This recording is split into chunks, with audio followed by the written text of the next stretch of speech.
안녕하세요. 잡시광입니다.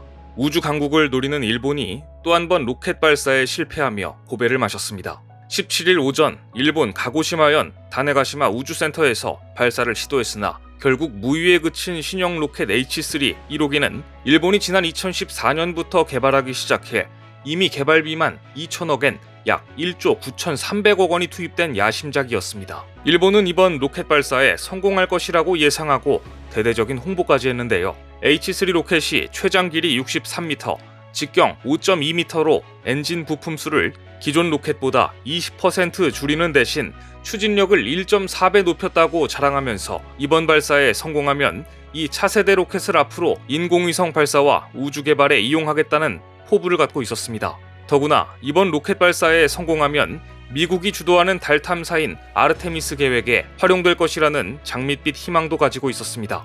우주 강국 일본의 꿈을 안고 발사를 시도했던 로켓 H3는 5, 4, 3, 2, 1 카운트다운 끝에 메인 엔진 스타트라는 말과 함께 역사적인 발사 버튼을 눌렀으나 지상에서 아주 조금도 떠보지도 못한 채 엄청난 양의 하얀 연기만 내뿜으며 꿈쩍도 하지 않았습니다. 결과적으로 발사 실패입니다. 하지만 일본은 로켓 발사 실패가 아니라는 결과를 발표했는데요. 일본 우주항공연구개발기구의 오카다 마사시 박사는 인터뷰에서 특이한 해명을 했습니다. 로켓 발사 결과를 발표하며 실패가 아니라 중지일 뿐이라고 말했습니다. 한 가지 특이한 점은 실패가 아닌데 이 같은 발표를 하면서 눈물을 흘렸다는 사실입니다. 어처구니 없는 상황에 보다 못한 일본 기자들조차 다시 한번 되물었습니다. 결국 실패 아니냐라는 일본 취재진의 질문에 오카다 박사는 실패에는 여러 정의가 있지만 카운트다운 시퀀스에서 멈춘 것은 우리는 중지로 보고 있다 라고 답했고, 이를 들은 취재진이 재차 의도치 않은 시스템 이상으로 멈췄는데 실패 아니냐라고 추궁하자 발사는 처음부터 예비 기간 내 즉 오는 3월 10일까지를 목표로 하고 있었다며 끝까지 실패를 인정하지 않고 중지라고 주장했습니다. 분명 메인 엔진 스타트라는 명령이 일본 전역에 생중계되었지만 어쨌든 중지라고 합니다. 이 정도 정신승리라면 그냥 성공이라고 발표해도 되지 않았을까 싶은데요. 어쨌든 1조 9,300억 원을 들여 관측 위성을 실은 로켓은 떠보지도 못하고 엄청난 연기만 뿜어내면서 대기 오염만 시킨 채 중지되었습니다. 이번 발사 실패의 원인이 뒤늦게 밝혀졌는데 고체 보조 로켓이 점화되지 않았기 때문인 것으로 보도되고 있습니다. 즉 단순 실수가 아니라 기술적인 결함일 가능성이 높아졌는데요. 일본 정부와 기업이 지난 9년간 돈과 시간을 쏟아부은 신형 로켓에 대해 국제적인 관심도 컸는데 최악의 결과가 나오자 후폭풍 또한 거셀 전망입니다. 교도통신은 이번 H3 로켓 발사 시도가 무산되면서 일본이 추진한 위성 발사 수주 사업에 타격을 입게 됐다고 전망했습니다. 일본은 이번 H3 로켓에 대해 지금까지 주력 대형 로켓이었던 H2A에 비해 발사 비용을 절반 수준인 50억엔으로 줄이되 추진력은 높여서 우주에 운반할 수 있는 중량을 1.3배 늘리는 것을 목표로 개발됐다며 홍보해왔습니다. 영국으로부터 한 건의 상업용 위성 발사를 수주할 때만 해도 일본의 계획대로 착착 진행되어 가는 것 같았습니다. 그런데 새롭게 개발한 H3 로켓의 LE9 엔진에 문제가 감지돼 두 차례 발사 일정을 연기한 것도 모자라 재도전에서도 실패하고 말았으니 오카다 박사가 눈물을 흘릴 만도 합니다. 그런데 더 근본적인 문제가 있습니다.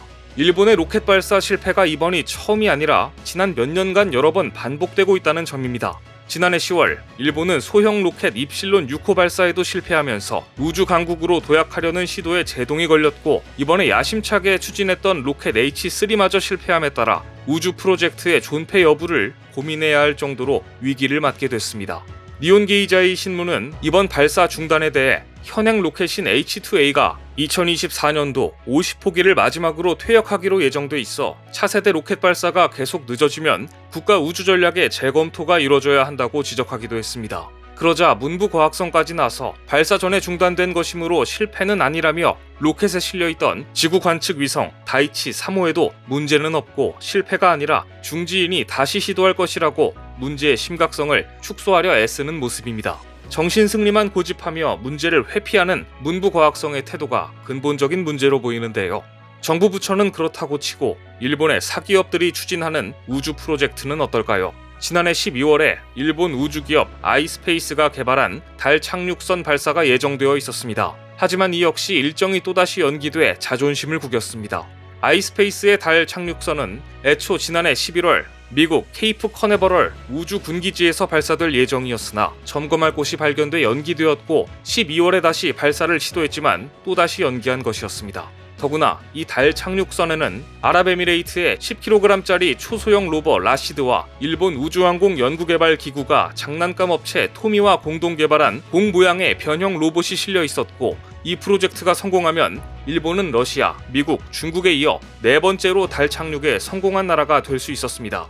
결과적으로 일본을 믿었던 아랍에미레이트까지 달 착륙에 실패하게 되면서 우스운 꼴이 되고 말았습니다.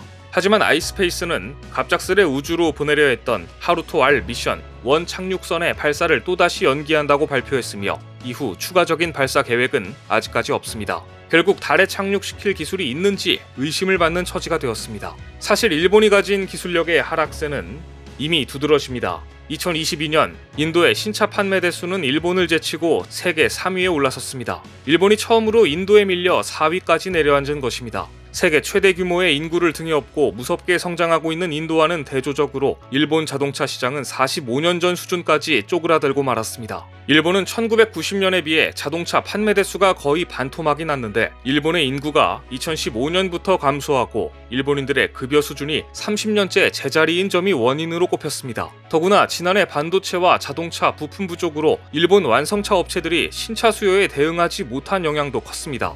결국 산업의 여러 분야에서 인재 영입이 절실하게 된 일본은 하는 수 없이 고수입 전문가들을 영입하기 위해 영주권을 주겠다는 당근까지 내놓게 됐습니다. 일본은 최근 강요 회의에서 높은 기술력을 지닌 전문가를 끌어들이기 위해 외국 인재를 대상으로 한 영주권 부여 기준을 완화하기로 결정했습니다.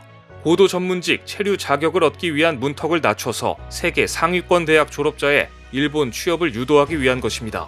앞으로 전문직 연구자와 기술자는 석사 학위 이상을 소지했거나 경력 10년 이상이고 연간 수입이 2천만엔, 한화 약 1억 9천만 원을 넘으면 일본에서 고도 전문직과 같은 자격을 받을 수 있습니다. 이러한 조건을 충족한 사람은 일본 거주 기간이 1년을 넘으면 영주권을 신청할 수 있고 가사 도우미도 2명까지 고용할 수 있게 됩니다. 또 가족 동반 체제도 허용해 일본에서 오랫동안 취업 활동을 돕도록 할 방침입니다. 지금까지 일본에서 외국인이 영주권을 얻으려면 통상 10년 이상 거주해야 했는데 콧대 높았던 일본이 영주권을 주는 기준을 상당 부분 낮춘 것입니다. 그런데 고도의 기술을 가진 전문가들은 자신들에 대한 처우뿐만 아니라 가족들과 함께할 수 있는 거주 편의성, 교육 여건, 높은 수준의 의료 서비스를 중요하게 생각합니다. 그런데 과연 일본이 이런 조건을 갖추었다고 볼 수 있을까요? 지난 17일 한반도와 인접한 일본 규슈 후쿠오카 해역에서 규모 4.3의 지진이 발생해 부산 등에서도 진동이 감지될 정도였습니다. 안 그래도 튀르키예, 시리아 대지진 이후 다음은 이스탄불과 일본이 될 것이라는 경고가 나오던 찰나에 후쿠오카 해역에서 지진이 발생하자 일본은 놀란 가슴을 쓸어내렸습니다. 전문가들이 다음 강진의 표적이 이스탄불이라고 말하는 이유는 이번 대지진으로 인해 이스탄불 주변의 단층에도 지진 에너지가 더해져 더 위험해졌기 때문입니다. 그리고 강력한 지진이 일어날 확률이 높은 곳으로 꼽히는 지역은 바로 일본입니다. 특히 많은 예측이 도쿄 등 수도권을 정조준하고 있습니다.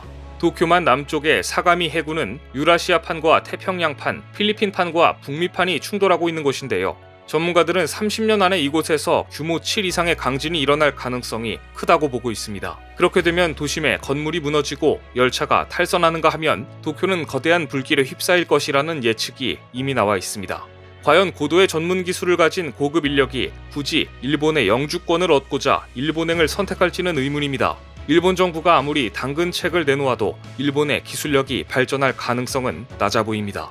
오늘 준비한 소식은 여기까지입니다. 댓글을 통한 여러분들의 많은 의견 기다리겠습니다. 시청해주셔서 감사합니다.